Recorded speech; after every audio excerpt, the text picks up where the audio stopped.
There are five main sessions. One is Introduction to Magnetics, where we deal with magnetic physics, some basic relevant concepts. Then we are going to deal with transformer components. For example, if we want to make sambar, we need to know what are the ingredients we should buy from shops to make a tasty sambar. Similarly, in order to make transformer, what are the ingredients we should buy from shops, and that is what transformer components deals with. Transformer design equation. We know the quantity of ingredients required to make sambar for 5 persons or 10 persons just by tasting the sambar. If the taste is not up to the mark, we add salt or masala powder to the level. Since we cannot taste current, we can taste only once, right? Okay, we need design equations to know how much ingredients, that is, how many cores, how much coils, and so on, should be added in order to make a small size, medium, big, and massive sizes of transformers. Then we have one design example where you learner can design your own transformer, and finally we deal with hands-on session to develop transformer. In 1819, H.C. Oersted discovered that a steady current inside a conductor produces steady magnetic field through this experimental setup. In this circuit, there is a coil, switch, and a battery, which is a DC source. When we switch on the circuit, current flows through the coil, which generates a steady magnetic field. H.C. Oersted is the first scientist to discover the relationship between electricity and magnetism. Then comes Michael Faraday, whose thought was just opposite to Oersted's idea. Faraday thought if current can generate magnetic field, then why magnetic field can't generate current? So he brought the same setup of Oersted and then placed a second coil in the vicinity of magnetic field and expects current in the secondary coil with lots of hope. But he couldn't succeed.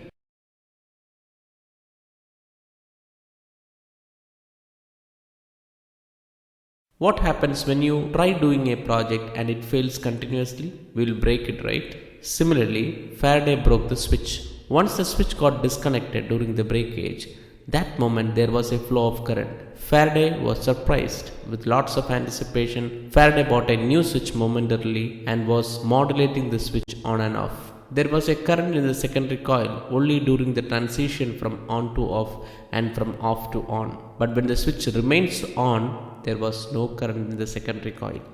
Faraday called this current as induced current.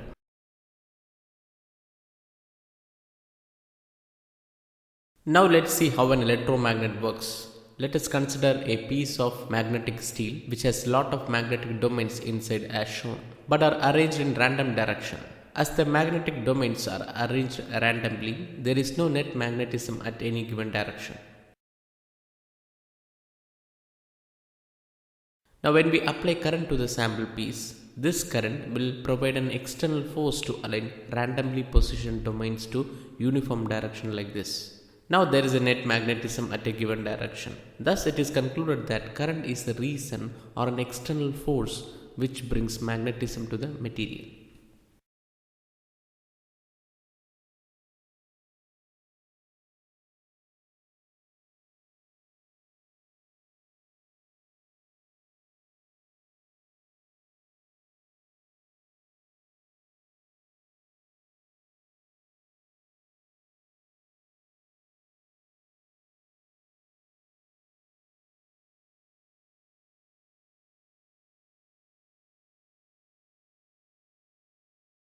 What is permeability? Assume if there are 100 chocolates in front of 3 children, tell me how many chocolates does each child take? Math doesn't work here. It all depends on the affinity of each child towards eating chocolates. Now coming to magnetic chocolates, that is magnetic flux. Assume I am throwing 100 magnetic flux in front of a cell phone, air, kerchief, desk, bench, pen and a piece of magnetic steel material. Now tell me which material will capture more magnetic chocolates.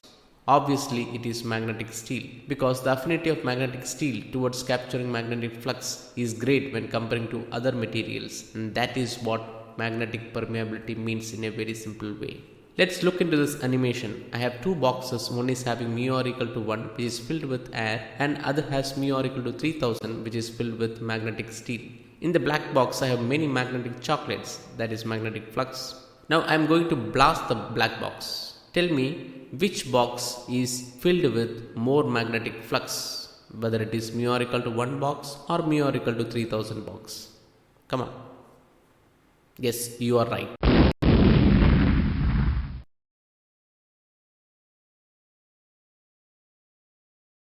Similarly, watch this animation too and interpret the scenario.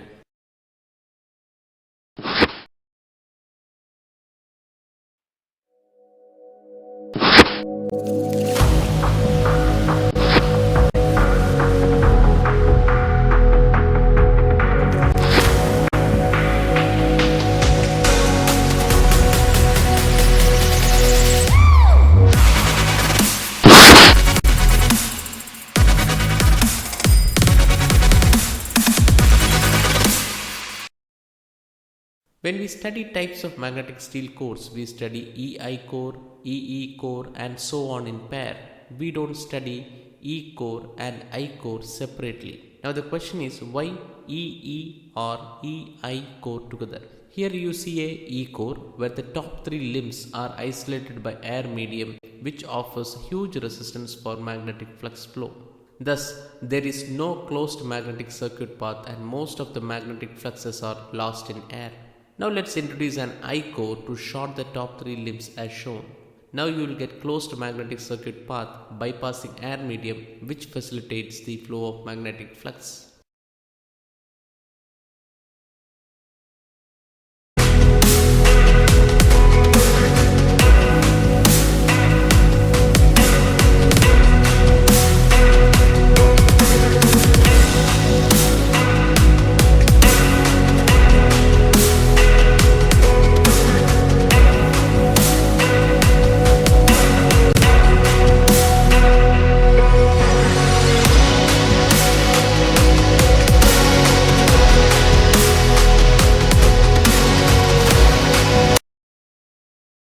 Now let's turn up to our session 2, which is transformer components. The key components to construct a transformer are: first one is magnetic steel cores, mostly EI cores; second, coils or windings; and finally, bobbin, which is a plastic former. Over it we wind the coil.